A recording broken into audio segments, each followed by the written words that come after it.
Welcome again, my dears. Now we are going to read subordinate conjunctions. I have already told about 7 types of subordinate conjunctions. Rest 2 types is to be discussed now. आज subordinate conjunction के बाकी 2 प्रकार के विषय में आज हम लोग जानेंगे, समझेंगे। ये 7 हो गए हैं, 8वां है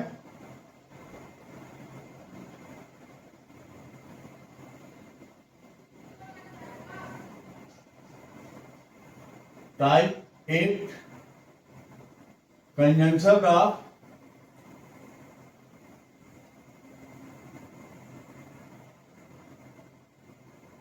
conjunction of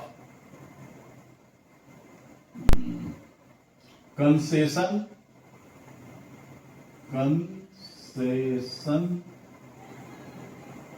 और contrast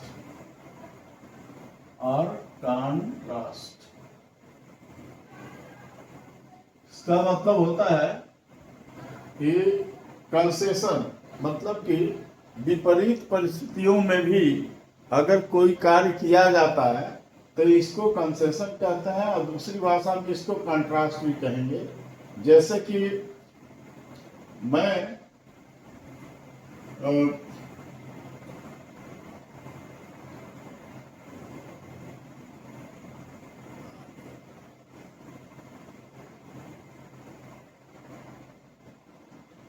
he is not honest although he is poor। इसमें 2 कथन है। he is not honest however he is poor। यहाँ एक चीज यह है कि वो ऑनेस्ट नहीं है लेकिन उसके बाद ही वह गरीब है। तो इसके जगह पे ये इस तरह के वाक्य हैं जहां एक कथन होगा, दूसरा कथन जो है उसका विरोध करेगा।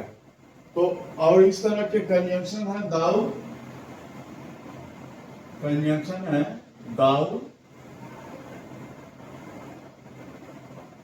या 2 भी बोलता है इसको उच्चारण में, आल्दो 2 आल्दो THOU GH दोनों का अर्थ होता है हालांकि, तथापि। however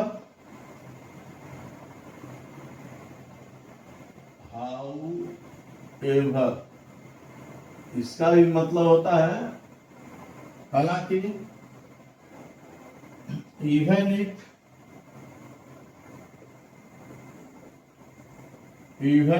if मतलब होता है इसके बावजूद, और होता है नॉट विथ स्टैंडिंग। 3 शब्द से मिलकर बना हुआ ये नॉट, एक शब्द है नॉट, दूसरा है विथ, तीसरा है स्टैंडिंग। नॉट विथ स्टैंडिंग मतलब कि इसके बावजूद या यद्यपि की, इसका अर्थ होता है हालांकि या यद्यपि की,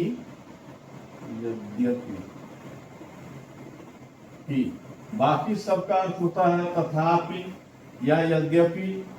सबका लगभग अर्थ एक ही होता है। आल्दो इसका भी अर्थ यही होता है, इवन इफ इसके बावजूद, या तथापि भी इसका अर्थ होगा इसके बावजूद। हाउएवर माने हालांकि,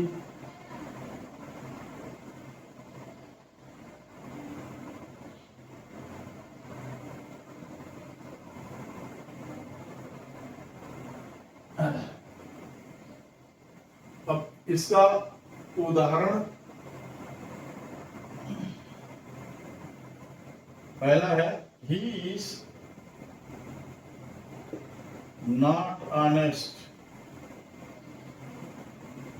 वह ऑनेस्ट नहीं है। ऑनेस्ट होता है तो आदमी कमाते कमाते रह जाता है लेकिन कभी रिच नहीं हो पाता है, लेकिन वह ऑनेस्ट भी नहीं है, यानी कि वो बेईमानी करता है, गलत काम करता है, उसके बाद भी अगर कोई आदमी पुअर रह जाए तो यह विरोधाभास हुआ। इसी विरोधाभास को ही इज नॉट ऑनेस्ट दो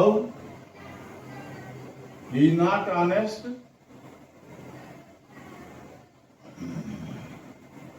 दो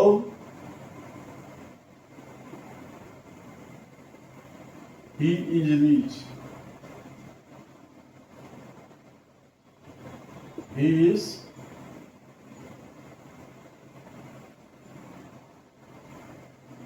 poor,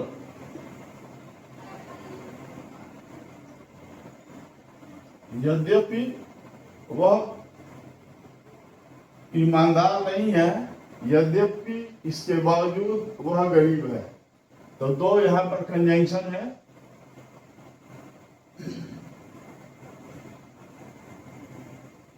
You cannot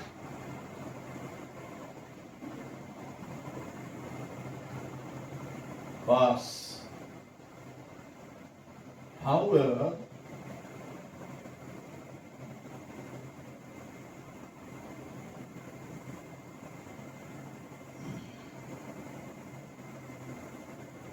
hard you may work. Hard you may work.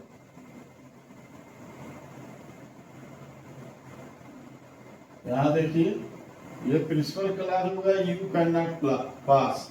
However, इसके बावजूद, हालांकि हार्ड यू में वर्क। यहाँ देखिए यहाँ पर हार्ड जो एडजेक्टिव है ये यू के बाद वर्क के पहले होना चाहिए, लेकिन जब ये हाउ एवर लगेगा तो हार्ड को सब्जेक्ट के पहले, यहाँ इन्वर्जन इसको बोलते हैं। जब हाउ एवर लगेगा तो ऐसी स्थिति में इसके बावजूद जब भी इसका अर्थ आएगा इसके बावजूद, तो यहाँ पर जो हार्ड यहाँ लगना चाहिए, ये हार्ड यहाँ आएगा, उसके बाद से सब्जेक्ट और मे आएगा। तो हार्ड यू मे वर्क, कि कठिन परिश्रम करोगे उसके बावजूद भी तुम पास नहीं हो सकते। इसका अर्थ ये हुआ।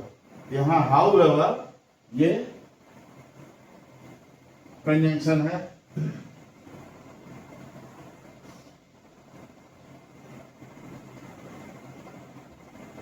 फिर है I will support,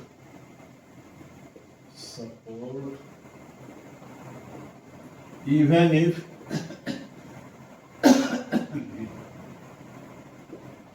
I am in trouble. Even if I am in trouble.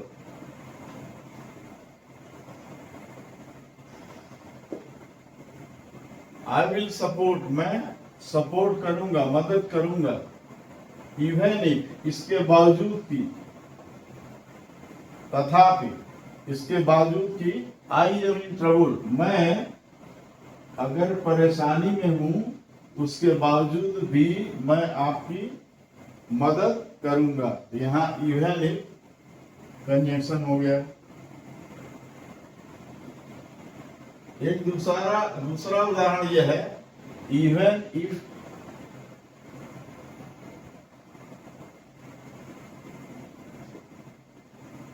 It rains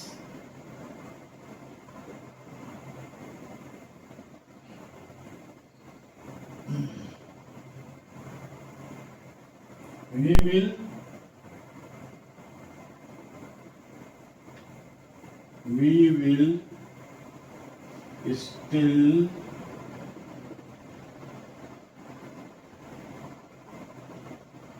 have the picnic, have the picnic. ठीक है? यहाँ पे इवन इफ है, यहाँ इवन इफ पहले ही दे दिया है। जो सबऑर्डिनेट क्लॉज है, जहां भी कंजंक्शन लगे रहेंगे इस तरह के, वो सबऑर्डिनेट क्लॉज के साथ ही रहते हैं। इवन इफ रेंज, ये सबऑर्डिनेट क्लॉज पहले दे दिया है। और इसका अर्थ हुआ कि इसके बावजूद कि बारिश होती है, बारिश होने के बावजूद भी, इसका अर्थ हुआ बारिश होने के बावजूद भी वी विल स्टिल, हम फिर भी हैव द पिकनिक, हम पिकनिक मनाएंगे। इसका अर्थ यह हुआ कि हम पिकनिक मनाएंगे या पिकनिक पर जाएंगे। तो यह हो गया कंजंक्शन ऑफ कंसेशन और कॉन्ट्रास्ट, मतलब कि विरोधी भावों को एक साथ जोड़ने का काम करता है इस तरह का कंजंक्शन। ये सब आपने उदाहरण में देखा कि एक तरफ यह है कि बेईमान नहीं है, उसके बावजूद भी वह पुअर, गरीब है, क्योंकि बेईमान आदमी कभी पुअर नहीं होता। You can not pass how ever hard you may work, तुम कितना भी कठिन परिश्रम कर लो, इसके बावजूद यू कैन नॉट पास, तुम पास नहीं हो सकते। I will support even if, यद्यपि मैं मुसीबत में हूँ, ट्रबल में हूँ, उसके बावजूद भी मैं आपको सपोर्ट करूंगा। यहाँ भी दो विरोधी भावों को दर्शा रहा है। इवन इफ इट रेन्स, बारिश होने के बावजूद भी we will still have the picnic, हम पिकनिक पर जाएंगे। तो ये हो गया कंजंक्शन ऑफ कंसेशन और कॉन्ट्रास्ट। अब इसके बाद से नवा है जो कि लास्ट है।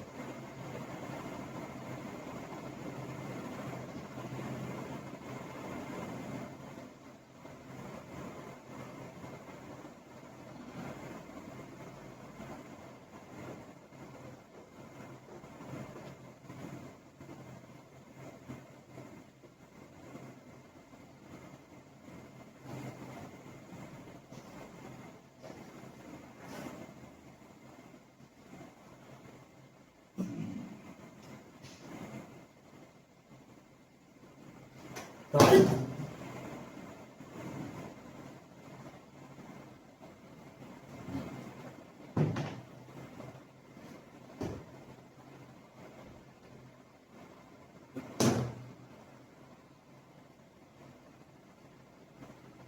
टाइप 9, यह है extent of manner.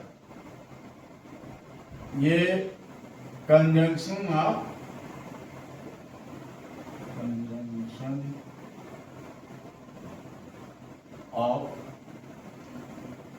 Type, conjunction of extent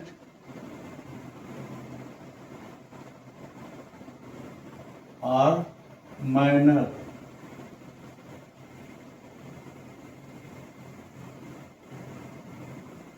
मतलब यह हुआ, एक्सटेंट का मतलब तो होता है हद, लेकिन यहाँ पर इसका अर्थ यह होगा कि किसके जैसा, किस रूप में। माइनर, ये जानते ही है, माइनर का मतलब होता है तरीका, वे।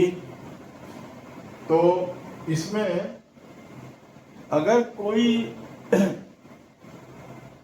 व्यक्ति या कोई घटना किसी अन्य के तरीके से मिलता जुलता कार्य करता है, जिसे हम कहते हैं वो तो राजा की तरह से लगता है, वह तो ऐसे बात करती है जैसे कि रानी हो,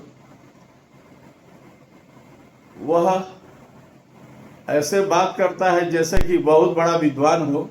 तो इस जहाँ तुलना होती, मतलब किसी और व्यक्ति की तरह से कोई काम अगर कोई करता है, तो यहाँ पर जो कंजंक्शन का प्रयोग होता है वो होता है कंजंक्शन ऑफ एक्सटेंट और मैनर।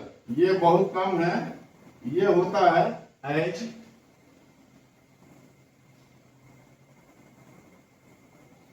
इफ,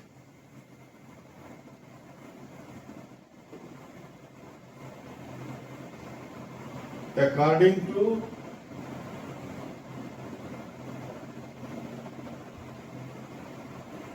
अकॉर्डिंग टू या अकॉर्डिंग एज, दोनों का अर्थ एक ही जैसा है। अकॉर्डिंग एज, इस इनका अर्थ होता है मानो, मानो या के जैसे। एज और एज इज, मानो, अकॉर्डिंग टू और अकॉर्डिंग एज का अर्थ होता है के जैसे। जैसे देखिए example, we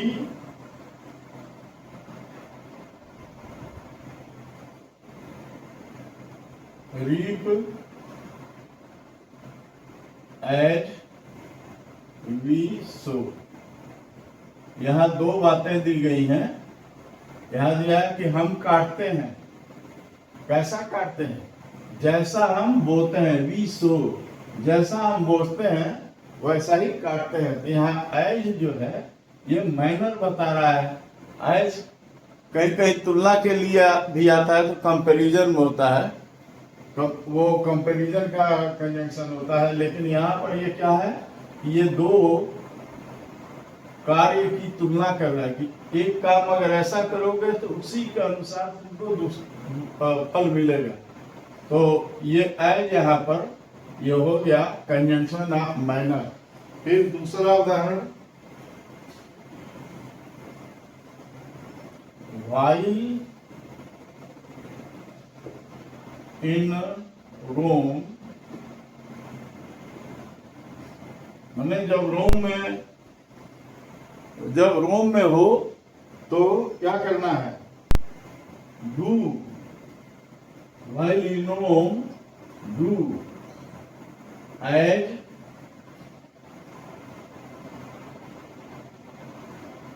the Romans do, the Romans do। इसका अर्थ ये हुआ कि while in Rome, मतलब कि जब आप रोम में हैं तो डू मने करो।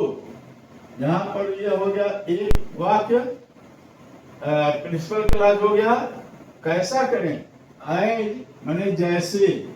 ये क्या कर रहा है, ये मैनर बता रहा है कैसे करना है। तो द रोमन्स डू, इसका उत्तर मिलेगा हाउ। हाउ का लगा यानी कैसे। हाउ के प्रश्न में जब का उत्तर दे तो ये हो जाएगा कंजंक्शन ऑफ मैनर। तो while in Rome do as the Romans do, जैसे कि रोमन करते हैं वैसे ही आप रोम में रहिए तो करिए। जैसे कहते हैं हम लोग, हिंदी में कहावत है कि जैसा देश वैसा भेष। उसी तरह से अंग्रेजी में ये प्रोवर्ब है, while in the Rome do as the Romans do। फिर दूसरा है, she talks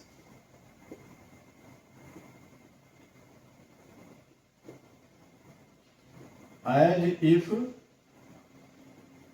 if माने मानो, वह बात करती है as if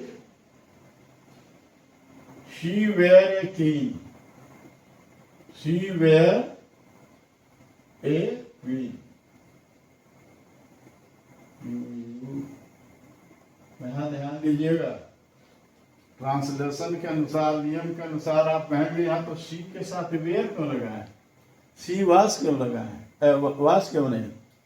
तो जहाँ कोई काल्पनिक बात की जाती है, जैसे होता है कि अगर मैं राजा होता, if I was a king नहीं होना चाहिए, इफ आई वेयर होती है, होना या होता का अंग्रेजी वो वेयर ही लगता है।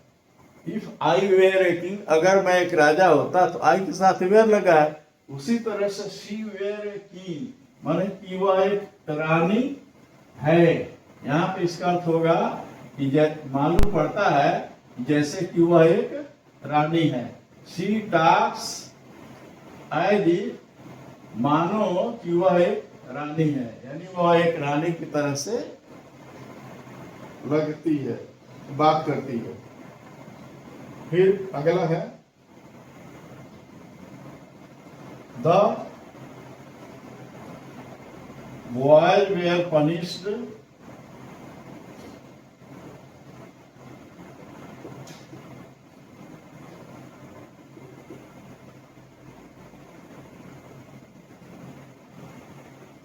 According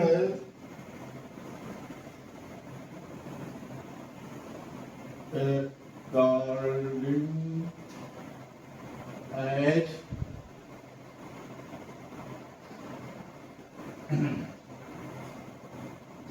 they were guilty.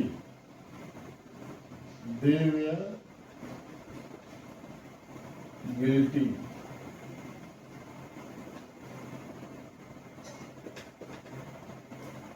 तो the boys were punished. लड़कों को सजा दी गई। ये प्रिंसिपल क्लॉज हो गया अकॉर्डिंग के अनुसार। किसके अनुसार? They were guilty. ये भी माइनर दिखा रहा है कि या एक्सटेंट दिखा रहा है कि जिस तरह से उन्होंने उनका दोष था या अपराध था, उनके दोष के अनुसार ही उनको पनिश किया गया। तो यहाँ अकॉर्डिंग एज ये कंजंक्शन ऑफ एक्सटेंट हो गया। फिर एक और उदाहरण है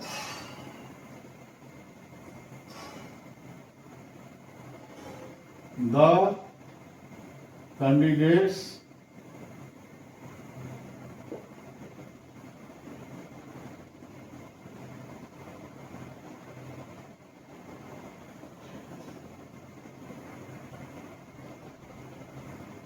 will be selected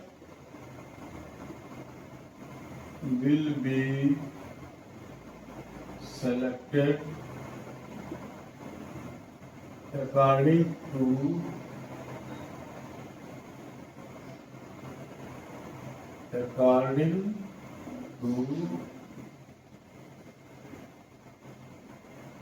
the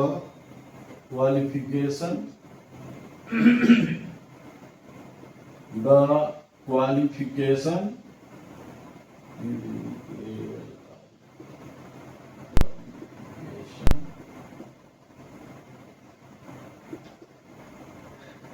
दे है।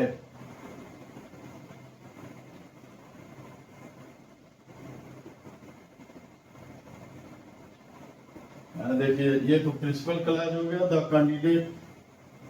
Candidates will be selected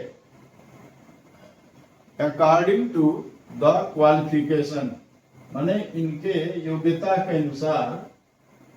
according to का मतलब हुआ योग्यता के अनुसार, के अनुसार इसका अर्थ हुआ योग्यता के अनुसार दे है जो कि उनके पास है, माने उनके योग्यता के अनुसार कैंडिडेट्स का चुनाव होगा। तो ये हो गया आपका कंजंक्शन ऑफ एक्सटेंट, ये हो गया। अब ये टाइप 9 जो है यहाँ पर ये खत्म होता है कंजंक्शन ऑफ एक्सटेंट और मैनर। आशा है कि आप लोगों को ये बात समझ में आई होगी और ये मेरा वीडियो अच्छा लगा होगा। अगर